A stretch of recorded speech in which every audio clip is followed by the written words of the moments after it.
Donc, merci beaucoup, puisqu'on s'est mis d'accord avec Frédéric, c'est moi qui allais commencer, donc je vous remercie en notre nom déjà à tous les deux. Notre point commun, c'est qu'on est affectés tous les deux à l'Université de Metz et qu'on a une partie des cours en commun, mais ensuite nos formations sont complémentaires. Et donc, c'est pour ça qu'on va les présenter l'une à la suite de l'autre, puisqu'on ne fait pas exactement la même chose. Et alors, pour ma part, j'ai un PowerPoint et je vais donc réitérer l'expérience de le partager. Est-ce que c'est bon? Est-ce qu'il s'affiche? Parfait, parfait. Super. Du premier Donc, coup. voilà, impeccable. Et on va voir si le défilé fonctionne aussi. Ah oui, il faut que j'appuie là. Très bien. Moi, je vais vous présenter ce soir notre licence qui s'intitule EFA-CECT, qui signifie Études franco-allemandes, communication et coopération transfrontalière. Alors, pourquoi études franco-allemandes? Parce que nous travaillons à deux universités et nous sommes donc une formation binationale, formation qui est établie entre Metz et Sarrebruck. Alors, mon PowerPoint, vous allez voir, a beaucoup d'images, mais je vais passer assez vite. Ceux qui auront envie de se faire un petit tour illustré pourront le faire après dans l'enregistrement. Donc, Est-ce que ça fonctionne? Oui. Donc voilà, pour ceux qui ne se sont connectés d'ailleurs que de notre région, je me suis permis de remettre une petite carte pour bien montrer où on se trouve. Donc Metz, vous vous en doutez, on est près de la frontière. Et Saarbrück, qui est notre partenaire, est près de la frontière du côté allemand. Et vous avez sur la carte de droite le tracé entre les deux. Donc nous sommes deux villes très proches et c'est la raison pour laquelle on a développé ce partenariat. La formation franco-allemande entre Metz et Saarbrück étant la première en lettres et langues qui a été faite au niveau national, la première coopération franco-allemande tout court ayant aussi eu lieu entre Metz et Saarbrück étant l'ISFATES, qui a commencé 5 ans avant nous, mais l'ISFATES s'est présenté à un autre moment. Donc pourquoi nos deux villes? Parce que nous étions proches et que ça nous a permis de nouer des contacts facilement et de coopérer, enfin de mettre en place tout ce fonctionnement franco-allemand. Donc, petite présentation d'abord de Metz, puisque nous sommes le Grand Est et le Grand Froid, et que peut-être on se dit, mais que vais-je faire dans cette galère? Eh bien donc, Metz est une ville très sympathique. Donc, je me permets juste de le rappeler en vous donnant un exemple de ce que ça donne quand vous arrivez à la gare, qui est un monument historique. Vous commencez par faire un crochet par le centre Beaubourg, et ensuite, je vous montre, attendez, non, j'ai été trop vite, la gare, le centre Beaubourg.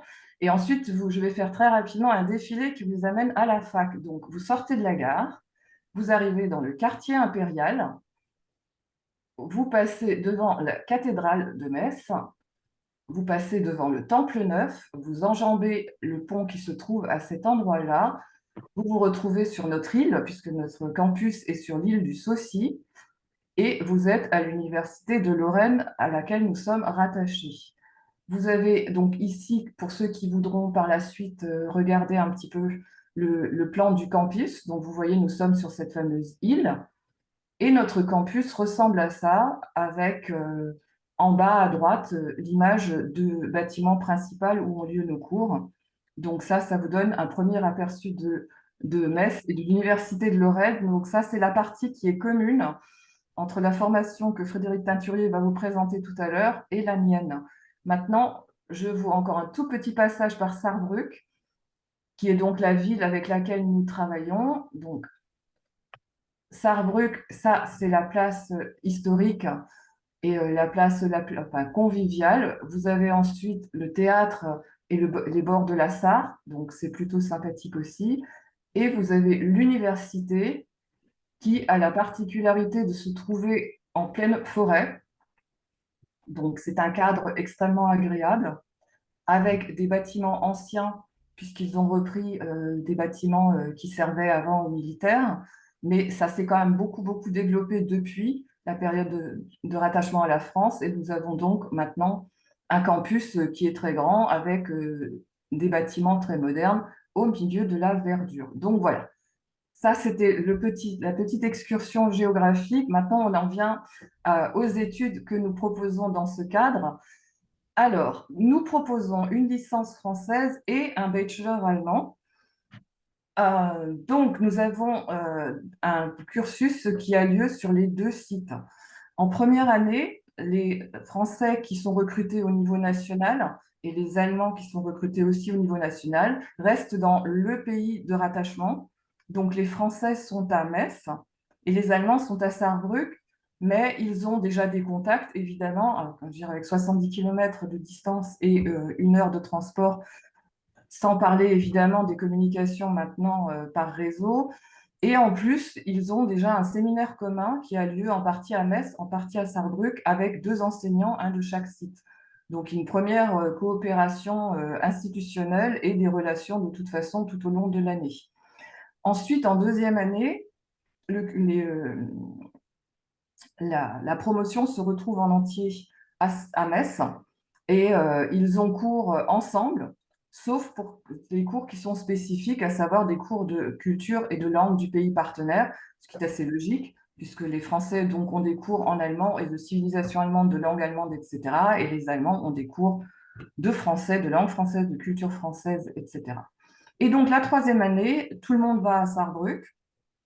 Et là commence déjà la spécialisation. Donc, ils ont encore des cours ensemble s'ils le souhaitent, mais ils peuvent avoir des cours beaucoup plus diversifiés, comme nous allons pouvoir le voir tout à l'heure. Et donc, en général, la promotion se resépare un petit peu parce que les étudiants commencent à se spécialiser, mais ceux qui ont envie de continuer à faire promotion continuent à se voir dans des cours communs et ont des activités communes en général à l'extérieur. Donc, on reste quand même sur le concept de promotion tout en élargissant un petit peu son horizon avec des cours plus particuliers. Donc voilà, les enseignements. Donc en première année, alors j'ai regroupé par bloc pour que j'ai pas repris les maquettes techniques, mais ça permet quand même d'avoir un premier aperçu. Donc on a en gros 5 blocs en première année. Un bloc de langue qui comprend des cours comme on peut s'imaginer, relativement classiques de, comment dire, de renforcement de niveau à l'oral, à l'écrit, et peut-être quelque chose qui ne se pratiquait pas encore au lycée, qui est de la traduction, qui est donc de la version et du thème, traduction vers l'allemand ou traduction vers le français. Un bloc que j'ai intitulé Culture, dans lequel il y a des cours assez diversifiés, donc littérature, cinéma, civilisation, politique. Euh, les détails pourront être évoqués tout à l'heure. Le fameux séminaire dont je parlais tout à l'heure, qui est un séminaire d'interculturalité qui regroupe entre autres un cours qui a lieu entre Metz et Sarrebruck, où on les initie un petit peu aux particularités des différents systèmes universitaires et aux différences aussi de pratiques culturelles dans les deux pays. Une découverte de la communication, puisque comme vous avez vu dans notre intitulé, on est coopération et communication transfrontalière. Donc il y a des spécialistes de communication qui font des cours et quelque chose qui est commun de toute façon à toutes les premières années, qui est donc une deuxième langue vivante et l'initiation aux outils numériques qui est de toute façon imposée au niveau national. Donc là, on fait la même chose que tout le monde en première année. En deuxième année, alors oui, ce que je n'ai pas précisé, en première année, le premier semestre est commun avec le département d'allemand et avec la licence d'allemand que Frédéric Teinturier va vous présenter, donc vous aurez un peu plus de détails tout à l'heure. Le deuxième semestre, les cours sont plus spécifiques déjà à notre département. Donc en deuxième année, lorsque la promotion est réunie, la promotion franco-allemande, vous avez un aperçu des différents cours, donc un bloc intitulé Langue et culture allemande, dans lesquels il y a toujours les fameux cours de pratique de la langue orale, pratique de la langue écrite, traduction, mais aussi avec une composante culturelle assez forte, c'est-à-dire qu'on ne va pas traduire n'importe quel texte, qu'à l'oral, on va les faire travailler sur des textes qui ont un intérêt culturel et à l'écrit aussi, donc toute l'actualité politique, économique, etc., est traitée aussi à ce moment-là. Un deuxième bloc de culture économique et juridique. Et alors là, arrive ce qui est un peu spécial aussi et particulier à notre cursus, qui est donc pluridisciplinaire. Ces cours-là ne sont pas assurés par le département d'allemand ou par des enseignants d'allemand, mais par des profs d'économie et des profs de droit, qui font donc une initiation à l'économie ou à l'actualité économique. Économie, oui, c'est initiation parce que les Allemands n'ont généralement pas fait, mais le prof s'adapte aussi un petit peu au niveau général. Le droit, par contre, c'est vraiment de l'initiation, initiation au droit public franco-allemand et au droit privé franco-allemand, donc fait par des profs de droit. Un bloc conception multimédia et journalisme avec une initiation au journalisme parce que c'est un des débouchés possibles, donc fait par un journaliste. Donc là interviennent des professionnels. Et la conception multimédia, c'est de l'infographie et de la conception web fait par un infographiste qui leur apprend à se servir de la suite Adobe, donc enfin qui permet de comprendre comment on fait quand on a un métier après dans lequel on est censé aussi animer un site web, mettre en place le site web, etc. Donc avoir des bases et ne pas devoir faire son initiation tout seul. Ensuite, ils ont un cours commun avec toute l'université d'ateliers de pratique culturelle qui se fait avec les partenaires culturels sur place. Donc là aussi, Frédéric va peut-être en parler encore un petit peu tout à l'heure, parce que ce cours-là est commun à toute l'UFR, donc ça n'est pas un cours qui nous est particulier. Mais par exemple, ils travaillent avec le fameux centre Beaubourg, avec le théâtre, avec les salles de concert, les salles de cinéma, etc., et sur des projets culturels mis en pratique dans la réalité à Metz. Ensuite, il y a un cours d'initiation au management de projet, parce que l'un des débouchés aussi sur lequel on va revenir tout à l'heure, c'est le management. Et c'est un cours qui est toujours apprécié par les étudiants parce qu'ils mettent en place des projets qu'ils ont conçus qui ont un cadre culturel d'une manière, enfin, au sens large et franco-allemand au sens large aussi. Donc, un exemple de projet culturel mis en place par les étudiants, c'est travailler avec une classe de primaire qui fait de l'allemand et concevoir un petit livret avec eux qui est diffusé par la suite, organiser un concert de chorales, coordonner les chorales françaises et allemandes et organiser finalement un concert à Metz où ces deux chorales se retrouvent. Ils ont fait des projets dans les hôpitaux pour les enfants malades avec des jeux portant sur l'Europe, donc c'est très très varié. Donc on leur apprend comment monter un projet et ils mettent en place un petit projet. Et toujours la LV2, donc de l'anglais, de l'espagnol, de l'italien, etc. En troisième année, donc pardon, il faut que j'aille plus doucement. En troisième année, ils sont à Sarrebruck. Ils font toujours de la langue, évidemment. Donc là, je l'ai mis du point de vue des étudiants français. Donc, ils continuent à avoir des cours spécifiques de langue et de culture. Et ensuite, j'ai fait des blocs, mais donc un cours assuré par nos collègues qui est communication et management interculturel, mais dans lesquels il y a des cours très divers qui sont proposés et beaucoup de cours de spécialisation parce que donc en Allemagne, ils ont un livret avec les cours qu'ils peuvent choisir. Ces cours varient tous les ans, mais ce qu'on peut dire, c'est qu'ils sont extrêmement diversifiés et qu'ils leur permettent déjà de se spécialiser dans des domaines qu'on a vus tout à l'heure, le management, le droit. Ils ont des cours d'histoire, de géographie, de littérature, de journalisme s'ils veulent, de politique, etc. Donc là, en général, les étudiants commencent à choisir ce qui leur a finalement le plus plu et ce vers quoi ils pensent s'orienter après. Choix qu'ils font aussi en général avec le stage qui a lieu pendant 2 mois donc en Allemagne pour les étudiants français et qui est ensuite conforté encore par le mémoire dont ils choisissent eux aussi le sujet et qui doit avoir un rapport avec la France, l'Allemagne, avec le franco-allemand de préférence, mais bon, ça n'est pas fixé. Mais donc, c'est des mémoires qui sont très, très différents entre ceux qui veulent faire ensuite de l'enseignement et qui prennent des sujets plutôt littéraires et ceux qui veulent aller vers le monde de l'entreprise, qui veulent aller vers le tourisme. Donc, on a des sujets qui peuvent être très techniques déjà, très professionnalisants ou très classiques. Je sais pas, on a eu un sujet l'année dernière sur des nouvelles d'Honoré de Balzac, donc des choses qui peuvent être extrêmement classiques, tout comme ça peut être la mise en place de la campagne publicitaire d'une marque en réalité, la fréquentation touristique d'après les pays dans un certain site, le site d'une ville et sa présentation, enfin c'est extrêmement diversifié. Donc voilà, donc vraiment une spécialisation en troisième année. Donc c'est pour ça que c'est un peu difficile de présenter les cours, mais c'est ce qui est apprécié par les étudiants, c'est que après avoir touché un petit peu à pas mal de choses, de pouvoir s'orienter déjà vers ce qui les intéresse plus et ce vers quoi ils voudraient aller en master. Donc notre cursus est reconnu et soutenu par l'Université franco-allemande. Donc, ce qui a déjà un intérêt tout court pour les étudiants parce qu'ils ont accès à toutes les informations proposées par l'université franco-allemande, c'est-à-dire qu'on leur propose en parallèle des formations, pour des formations à des entretiens, à des entretiens d'embauche après. On leur propose aussi des stages plus tard quand ils ont fini leur formation. Il y a des propositions d'emploi aussi.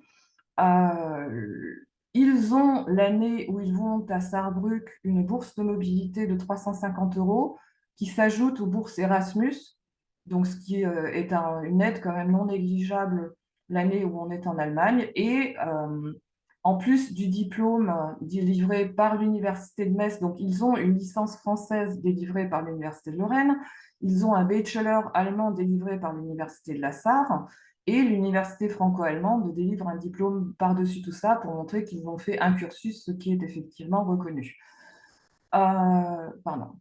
Voilà. Donc, ensuite, en master, parce que la plupart des étudiants poursuivent en master, ils s'orientent en général vers les différentes branches que j'ai listées là, ce qui n'exclut pas d'autres branches parce qu'il y a de plus en plus de masters créés. Donc, le management est un point fort vers lequel ils vont. On a par exemple deux cursus de management franco-allemand à Metz, l'un qui est à l'ISFATES et l'autre qui est un cursus à part qui fonctionne avec Mayence, mais ils vont aussi faire du management ailleurs.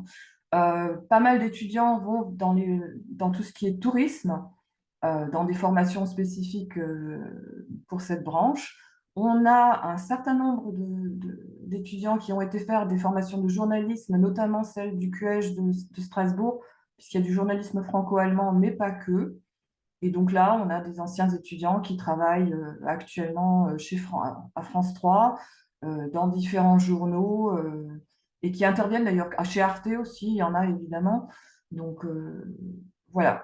Ensuite, dans les relations internationales, donc dans des formations spécifiques de différents pays, ou même à Sciences Po, parce que finalement, l'accès en master de Sciences Po a été, enfin, je ne vais pas dire facile parce que ça ne veut rien dire, mais on a un certain nombre d'étudiants qui ont candidaté au master de Sciences Po et qui ont été pris.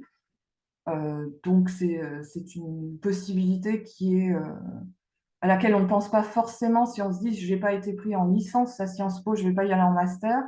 Mais on a pu constater que finalement, l'accès en master en Sciences Po, après avoir fait ce genre de formation, euh, semble presque plus facile que l'accès en licence. Donc, sur dossier et sur entretien, le fait d'avoir fait une année en Allemagne semble faire, et d'avoir fait un cursus pluridisciplinaire semble faire effet sur le jury de Sciences Po. Alors, Sciences Po Strasbourg, souvent, avec les cursus avec la Viadrina aussi, voire Sciences Po Paris, quoi. Donc, voilà. Et un certain nombre s'orientent aussi vers l'enseignement en faisant des masters MEF, enseignement primaire ou enseignement secondaire. Donc ça, c'est très différent. Voire vers la recherche, parce qu'un certain nombre, après, poursuit dans des masters et fait une thèse. On en a encore là qui sont en cours ou qui ont fini et qui donc finissent quand même par revenir à une voie plus classique. Donc ensuite, l'inscription se passe par Parcoursup.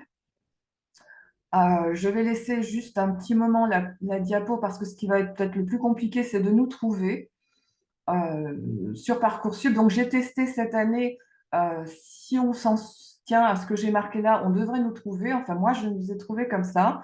Et si jamais il y a un doute, parce que c'est pas toujours très clair, on peut me contacter enfin, ça m'arrive assez régulièrement qu'on m'écrive. Vous allez avoir mon nom encore tout à l'heure, mais donc vous l'avez déjà ici. Donc, si vous n'êtes pas sûr, vous pouvez me dire, j'ai trouvé la formation une telle, est-ce que ça correspond bien? Parce que effectivement, tous les ans, on a quand même, enfin, dans mes candidats, puisque c'est moi qui suis sur Parcoursup ensuite et qui fait la sélection, je me retrouve aussi avec des candidatures de gens qui voulaient candidater ailleurs. Et je n'ai pas moyen de leur écrire pour leur dire, vous vouliez vous candidater en droit, c'est ce que je vois par la lettre de motivation, et finalement, vous avez atterri chez moi, mais comme je n'ai pas votre nom, je ne peux pas vous réécrire une fois que vous êtes inscrit sur Parcoursup, puisque quand nous recevons les dossiers, ils sont anonymes. Donc, partant de là, on ne peut pas réorienter quelqu'un qui a candidaté là où il ne souhaitait pas.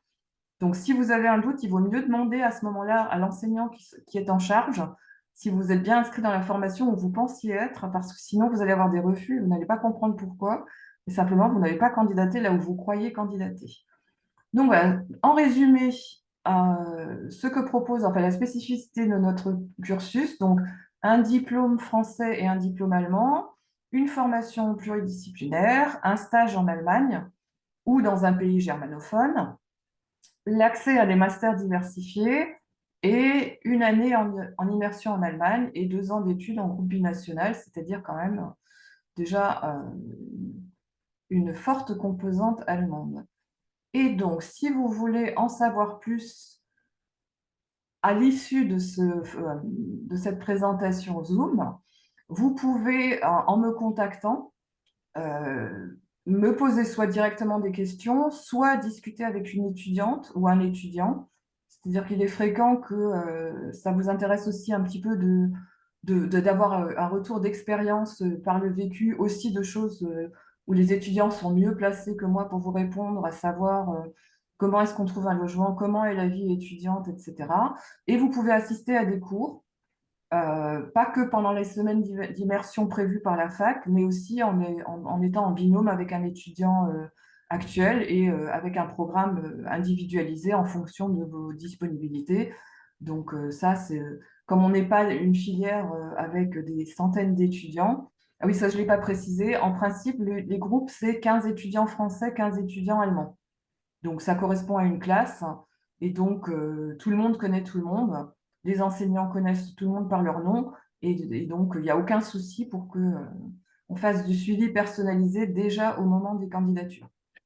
Donc, voilà, c'était ma présentation. J'en ai fini. Est-ce que vous voulez que j'arrête le partage et comme ça, on retrouve un écran plus grand?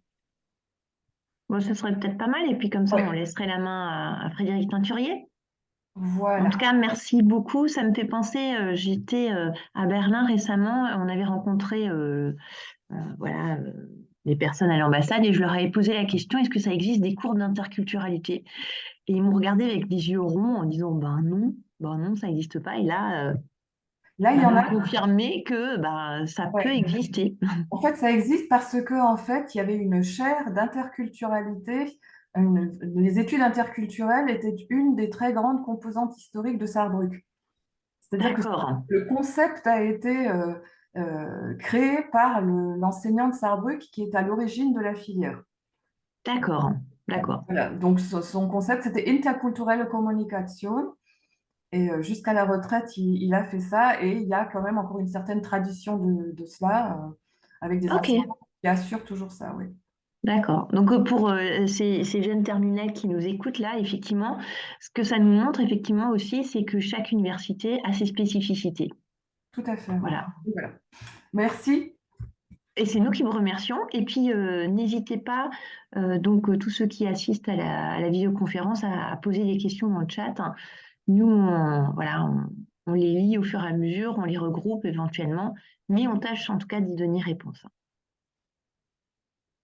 Voilà. Donc, Monsieur Teinturier, Oui, Eric. alors bonjour à tous et à toutes. Je n'ai pas de PowerPoint parce que je fonctionne assez peu avec ce genre de choses. Je préfère le contact direct, mais j'avais un PDF, donc je ne sais pas si vous pouvez comme on avait Ce que je prévu. propose, c'est que je Oui, vais partager mon écran avec le PDF en direct et en même temps, je d'accord. vais aussi le mettre dans le chat. Comme ça, Oui, les très participants bien, peuvent le très télécharger bien. directement sur leur ordinateur pour le Parfait. garder pour la Oui, suite. voilà, parce que c'est l'esprit de ce flyer. D'information. Je n'avais pas prévu de commencer comme ça, mais comme on a parlé d'interculturalité, je vais directement rebondir dessus. La licence que je représente, enfin que je présente ici, la licence LLCER, donc licence langue, littérature, civilisation étrangère, pour l'allemand, est une licence plus classique, hein, puisque Madame Orzechowski en a parlé, la voie franco-allemande est la voie moins classique, mais certains étudiants se réorientent ensuite vers une voie plus classique. Or, nous, effectivement, nous sommes la voie classique. Et il faut bien qu'on s'entende sur ce que ça signifie. La voie classique, c'est pas. On a souvent des clichés sur ce que c'est qu'une licence d'allemand, une licence d'anglais, une licence de lettres. C'est une licence de philologie, c'est une licence monodisciplinaire, mais justement, avant tout, parce que c'est de plus en plus ce que l'on fait, une dimension interculturelle très fortement marquée. Je peux déjà, c'est pour ça que je commence comme ça, le lien entre la licence et le master au niveau de l'allemand est très fort. Et dans le master, il y a des enseignements d'interculturalité qui sont déjà prévus. Et la licence prévoit déjà certains blocs d'interculturalité qui sont bien fléchés.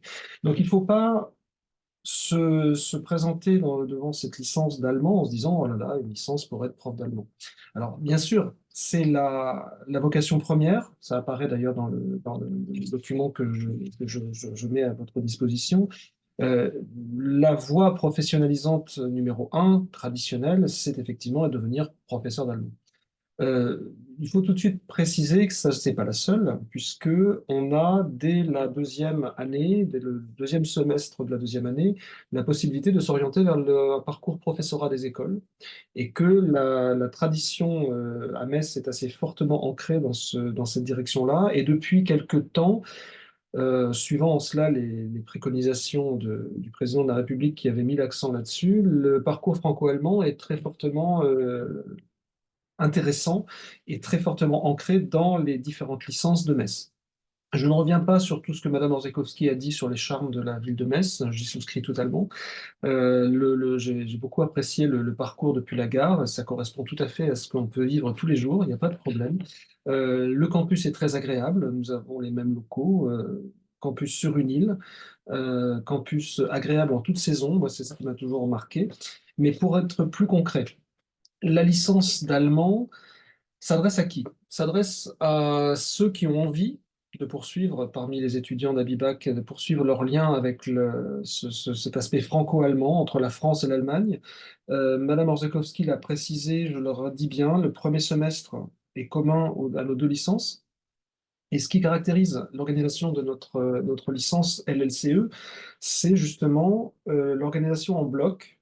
Il y a un bloc sur la langue, donc initiation à la traduction ou approfondissement pour ceux qui connaissent déjà, un bloc de culture, donc culture au sens large, donc littérature, mais histoire, civilisation, culture et déjà quelques aspects d'interculturalité, puisque bon, après ce sont des détails techniques, mais nous sommes en train de changer la maquette, puisqu'au niveau national, on nous impose régulièrement de changer la maquette, et j'ai introduit certaines notions d'interculturalité dès la licence. Ensuite, nous avons un bloc de ce qu'on appelle approfondissement disciplinaire, consacré donc à la langue, mais également à la méthodologie de travail universitaire.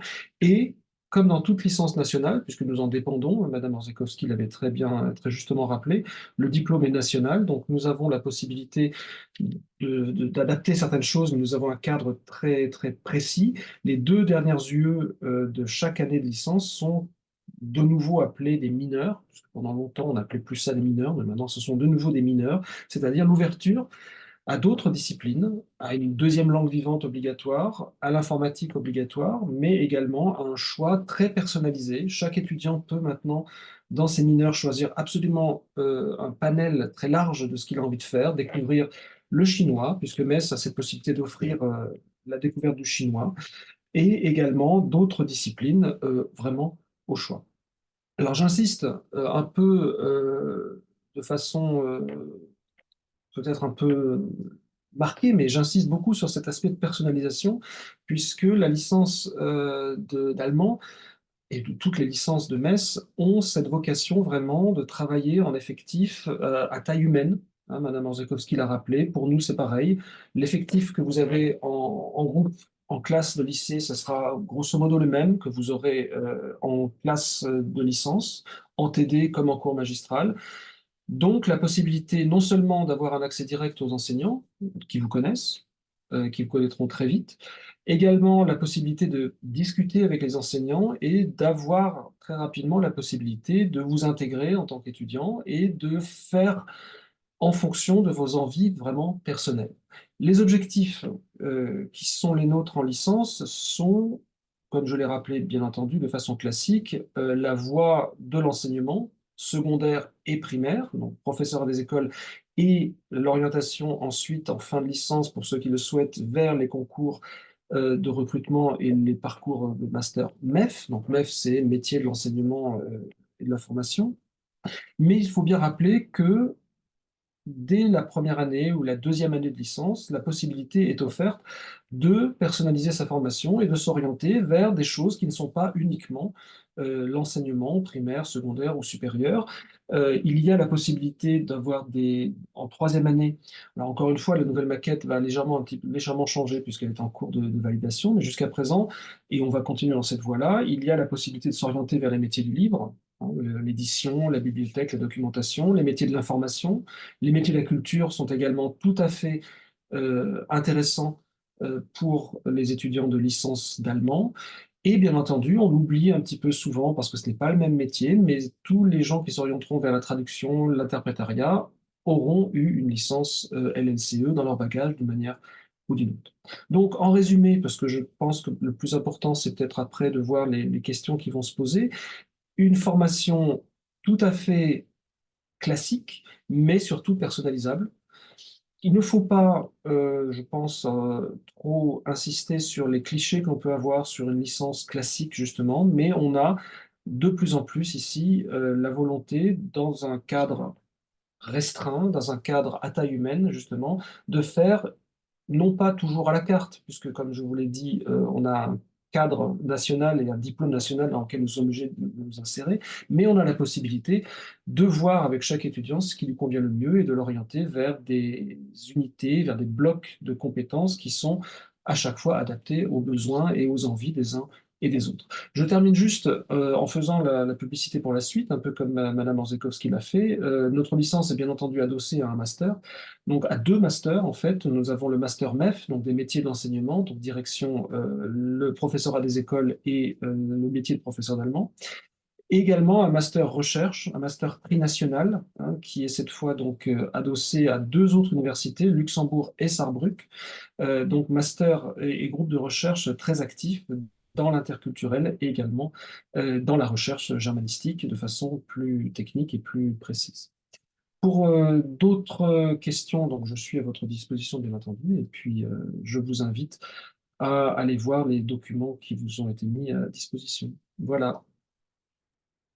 Oui, alors en effet, on aurait bien aimé les projeter, les mettre en plein écran, mais comme nous enregistrons en même temps, eh bien, Ah, il ça n'a nous pas est été pas possible. possible de réduire. Donc, Ça vous j'imagine et enregistre la tête. j'espère que les personnes qui assistent donc à la session n'ont pas eu de difficulté à télécharger cette plaquette. Et eux, peut-être, ont eu l'occasion de la consulter en même temps que vous vous exprimiez. Voilà, mais peut-être qu'il y a des questions que vous avez des questions à poser, ceux qui assistent à la session, profitez-en. Il nous reste encore quelques minutes hein, pour cet échange.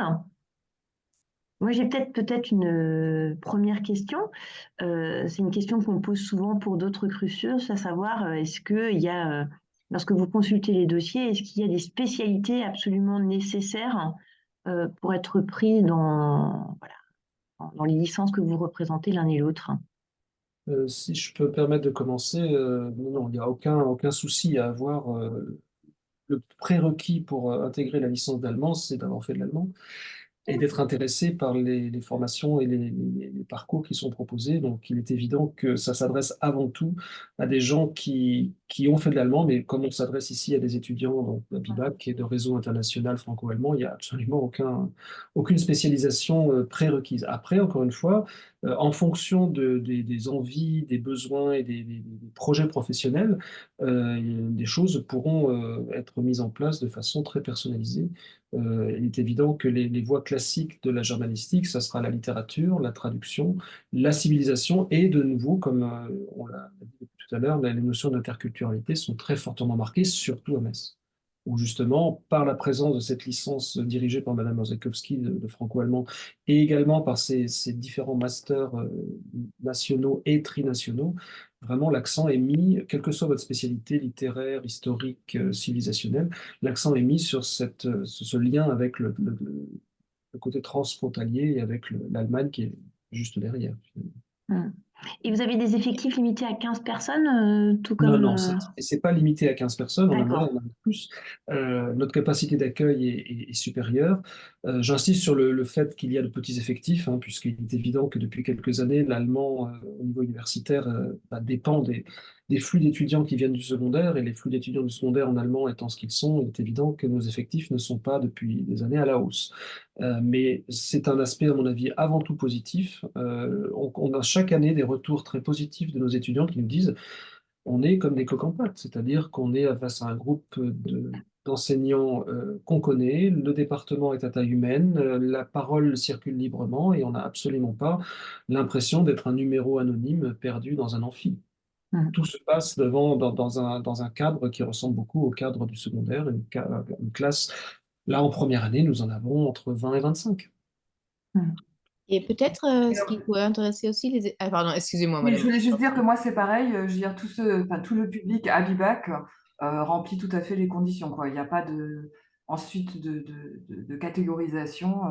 L'important, c'est d'avoir un bon niveau en allemand, qu'ont les Abibac, et de manifester de l'intérêt pour l'Allemagne et pour les études dans cette direction, ce que, par définition, et ce qui est le cas des Abibac, sinon ils n'auraient pas fait Abibac, quoi, hein. Donc, il y Mm. a... Voilà, tout à fait. Les étudiants à Bibac sont tout à fait bienvenus. Alors, je me Voilà. permets de dire, c'est peut-être pas politiquement correct ce que je vais dire, mais il est évident que les étudiants à Bibac, nous les voulons absolument parce qu'ils sont d'un niveau et d'un intérêt tout à fait intéressant. Dans la mesure où les effectifs sont relativement réduits, nous avons la possibilité d'adapter chaque enseignement au parcours et au profil des étudiants. C'est-à-dire qu'il est évident qu'au niveau linguistique, les étudiants à Bibac sérieux vont arriver avec un bagage culturel et une habitude de traduction qui est bien supérieure à d'autres. Il ne faut pas qu'ils se sentent mis de côté ou différents. Il y aura la possibilité de faire de la pédagogie différenciée, étant donné nos effectifs, il n'y a aucun problème là-dessus. Et à chaque fois, on a eu des étudiants à Bibac qui étaient ravis de pouvoir travailler de façon plus ciblée avec tel ou tel enseignant par rapport à d'autres étudiants qui avaient d'autres besoins. Nous insistons beaucoup sur une remise à plat du niveau linguistique et grammatical en français et en allemand, en fonction du niveau de chacun. Il n'y a pas officiellement de groupe de niveau parce que nous n'avons pas d'effectifs qui nécessitent d'organiser des groupes de niveau, mais il est évident que chaque enseignant adaptera en fonction des étudiants. Et les étudiants à BIPAC arrivent avec un niveau en général très bon. Donc il n'y a aucun problème là-dessus. Ils ne seront pas défavorisés par rapport à d'autres qui seront moins bons. C'est le côté moins politiquement correct. Ils auront la possibilité de faire fructifier leur niveau d'emblée, bien entendu. Voilà. Ça répond exactement à ma question parce que c'est ce que je voulais savoir, comment vous gérez un peu cette hétérogénéité. Et j'imagine parce qu'il y a beaucoup aussi d'élèves issus de classe EVA, EVB qui arrivent. Et donc, voilà. Les effectifs nous permettent, on a voilà, Oui. 20-25 personnes en premier semestre, on attend de voir un petit peu, on voit exactement, et chaque fois, il n'y a absolument aucun souci, on peut tout à fait s'adapter en fonction des besoins et des attentes des uns et des autres. Mm. Et on s'aperçoit d'ailleurs que les étudiants étiquetés bons, voire très bons, sont également très friands de la possibilité qu'offre la première année, le premier semestre, de remettre à plat un certain nombre de choses et voilà, de faire le point soi-même sur son propre niveau. En On n'en effet. a pas encore parlé, on a différents types d'enseignants à l'université, ce qui est peut-être pas, enfin, pour nous c'est évident, mais vous ne le savez peut-être pas quand vous arrivez. Vous avez des enseignants chercheurs qui sont des enseignants titulaires, mais on a également des lecteurs, donc des maîtres de langue, des lecteurs allemands, en tout cas germanophones. Nous avons des enseignants francophones, des enseignants germanophones également. Donc il y a la possibilité vraiment de répondre à toutes les demandes, à tous les besoins des différents types d'étudiants, différents Et profils. justement, ce que vous venez de dire fait écho à une question, peut-être que vous l'avez lu dans le chat d'ailleurs.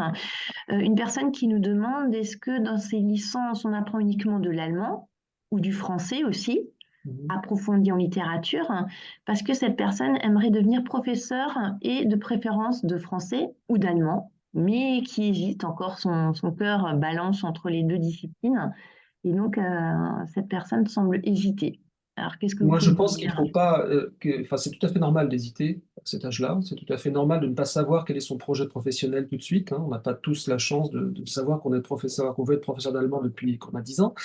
Mais justement, la première année universitaire est là pour faire le point, se connaître, apprendre à se connaître, puisque comme on l'a dit avec Madame Orzechowski, la première année, les 2 premiers semestres sont relativement larges encore dans l'offre de cours.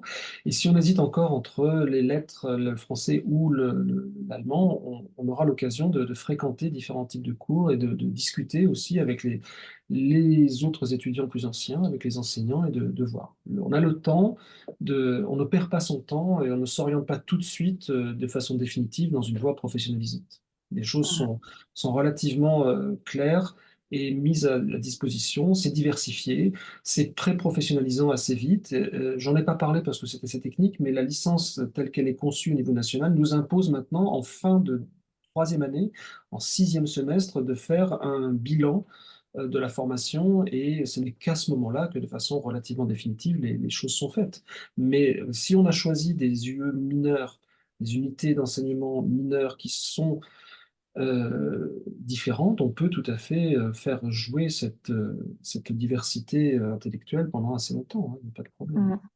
Et la charge d'enseignement fait qu'on a le temps également, éventuellement, d'aller voir d'autres licences en même temps. On est inscrit dans une licence principale, mais on peut tout à fait aller voir d'autres licences. Rien, je pense qu'il faut absolument se dire qu'à l'université, on ne perd pas son temps, qu'on a toujours la possibilité. Il y a toujours des passerelles qui permettent de changer, de varier. On est de plus en plus dans l'idée d'une licence, peut-être pas à la carte, ça serait un peu exagéré, puisqu'encore une fois, le cadre est quand même très strict, c'est un diplôme national, mais on a la possibilité de multiplier les personnalisations et de voir un petit peu différentes choses.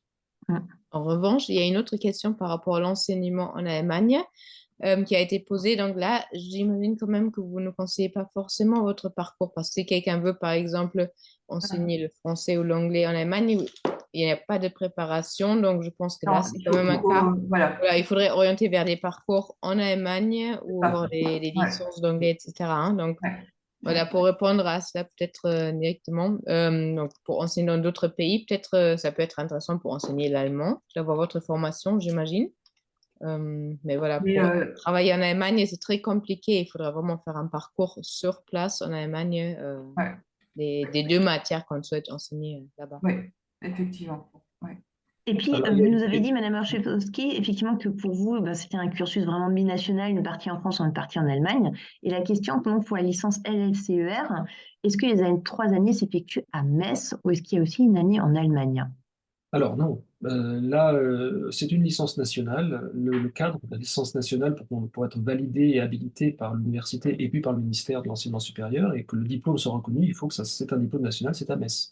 Alors, cela étant dit, on en parle depuis quelque temps avec le décès de M. Delors, hein, le programme Erasmus est là, et il est évident qu'on a régulièrement, chaque année, souvent en 3e année, des étudiants qui vont passer un semestre, voire 2 semestres, dans une université partenaire en Allemagne ou en Suisse ou en Autriche, et qui valident leurs unités de façon tout à fait libre dans l'université en question. Donc, il y a la possibilité de passer un an à l'étranger, bien entendu.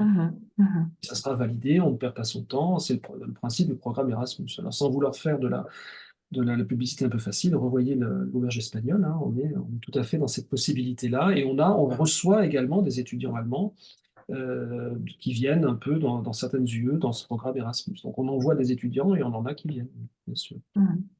Voilà, donc on reste inscrit à Metz, le diplôme se situe à Metz, mais on peut passer un semestre ou 2 dans une université partenaire à travers l'Allemagne. Il y a 5 ou Et 6 universités qui sont partenaires avec nous et on envoie régulièrement des étudiants de licence. Voilà. super. Après, il y a une autre question concernant l'orientation pour s'orienter vers la traduction et l'interprétariat. Est-ce qu'il y a une licence qui prépare directement à cela ou est-ce que c'est à partir du master? Est-ce que c'est proposé chez vous? Est-ce que vous pouvez peut-être un peu expliquer comment accéder à ces métiers-là plus particulièrement avec votre formation? Alors, chez moi, il y a déjà eu des étudiants qui, après, enfin, qui sont devenus traducteurs ou interprètes, mais effectivement, la spécialisation a lieu à partir du master. Donc, et je pense que ça n'est pas particulier à Metz. Je ne pense pas qu'il existe des licences de traduction. Je pense que le À ma recrutement, connaissance, il n'y a pas de ouais, licence de traduction et il ouais. est évident, même si j'ai insisté sur cet aspect, que la licence LLCE n'est pas une licence qui mène directement, exclusivement à l'interprétariat. C'est vraiment notre métier. Nous, c'est une licence, et la licence franco-allemande de Madame Orzechowski aussi, c'est une licence culturelle. Donc c'est Ouais. vraiment un métier. Après, la technique de l'interprétariat, c'est vraiment une technique particulière qui s'apprendra dans une école spécialisée, dans un parcours En spécialisé. master. Et en ce qui nous concerne, pour la traduction écrite, c'est effectivement la spécialisation se fera à partir du master. Ouais. Très bien. Alors, on voit qu'on a des élèves qui, effectivement, ne souhaitent pas se fermer des portes. Une personne pose la question de savoir si après, il y a la possibilité, après ses études à Metz, de s'orienter vers un métier de l'enseignement dans un autre pays. Ah oui, bon, là, tu avais répondu, hein, Christina, c'était ce que tu évoquais tout à l'heure, hein. Est-ce que c'était possible d'enseigner, par exemple, dans un pays anglophone? Est-ce que ces études ouvrent un métier des langues dans l'international en général? C'est un peu vaste comme question, mais effectivement, nos étudiants vont assez souvent travailler à l'étranger après, Hum, en se spécialisant, par exemple en faisant des études de relations internationales ou des études de politique. Enfin, c'est-à-dire que c'est le master après comment dire, notre licence offre la possibilité d'accéder aux masters qui permettent de travailler à l'international. c'est Voilà. Et ça. je suis tout à fait d'accord. Là, je disais le lien de la licence à l'NCE avec les deux masters qu'on propose à Metz sont également la porte d'entrée vers l'international. Après, si vous êtes dans un master de germanistique, ça sera de la germanistique. Et là, voilà, vous avez la possibilité de faire reconnaître vos diplômes et de vous inscrire dans des formations de germanistique internationales, bien entendu. Mais la Hum. licence permet justement d'accéder à cette voie internationalisante. Après, il faut voir au cas par cas. Super. Je crois qu'on a fait le tour des questions là, mais effectivement, on voit vraiment des cursus que vous avez présentés pluridisciplinaires, hein, et qui offrent des perspectives variées pour ces étudiants qui, on le voit là dans les questions qu'ils posent, n'ont pas forcément encore des idées très arrêtées sur leur carrière. Et M. Teinturier, vous le disiez très bien, c'est normal qu'à cet âge-là, Oui, aussi, ils ouais. ne sachent pas encore exactement quel Et de sera toute leur façon, métier pour de longues années. si je peux me permettre, de toute façon, comment dire, les études supérieures sont quand même conçues maintenant pour que les gens cherchent leur voie pendant la licence et se spécialisent réellement en master. Je veux dire, ça n'est peut-être pas exprimé aussi clairement en haut lieu, mais toutes les Non, il formations faut pas le dire comme ça, mais c'est ça. Oui. mais c'est ça l'idée Mhm. quand même. Donc de laisser le temps aux gens de mûrir, Mm. de trouver leur voie, d'expérimenter dans différentes directions pour pouvoir après choisir un master qui leur convient réellement. Parce qu'effectivement, c'est le gros stress, c'est toujours des lycéens quand ils ont 17 ans, de se dire, mais je ne vois pas ce que je veux faire. Enfin, je suis bien placée parce que j'ai un fils qui vient de faire le même choix. Donc, en tant que parent, je viens de traverser la même chose.